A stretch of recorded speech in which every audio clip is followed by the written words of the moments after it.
ராதே கிருஷ்ணா. எப்படி பொங்கி பிரவாகமாக வருது பாருங்க. ரெண்டு ஜலமும் வேவ்ஸ் பார்த்துருக்க சமுத்திரத்தில். இங்கே பாருங்க எவ்வளோ அழகாக இருக்குது.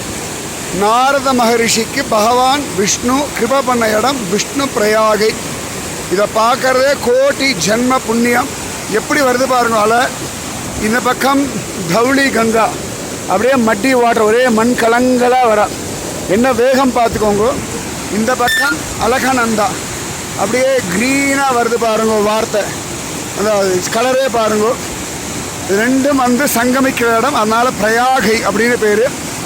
பத்ரியிலேருந்து அலகநந்தா வரா இல்லையா, அவர் சங்கமிக்கக்கூடிய முதல் இடம் இது. அதனால் பிரதம பிரயாகை. மொத்தம் 5 பிரயாகை.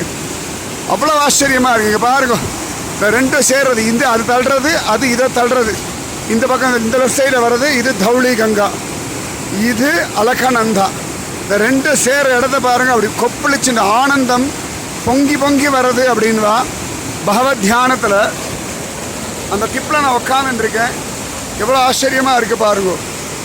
மேல் அழகா சூரிய வெளிச்சம், இமாச்சல பர்வதம், அலகநந்தா, தௌளி கங்கா, இதோட சங்கமத்தை நான் நின்றுருக்கேன். ஆச்சரியமாக இந்த இடத்த ஜோராக தெரியறது பாருங்க. ஹிமாலயாவில் பார்க்குறது கோடி இடம் உண்டு.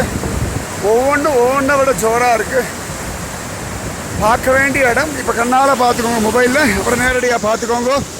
ஜெய் போலோ நாரத மகரிஷிக்கு.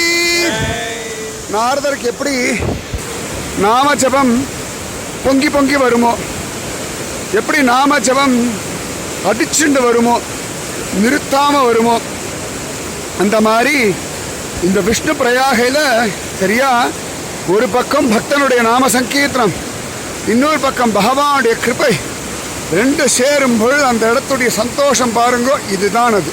நாரத மகர்ஷி மாதிரி பக்தி வரத்துக்கு பகவான் அனுகிரகம் பண்ணட்டும். ஜெய் போலோ விஷ்ணு பகவானுக்கு ஜெய்.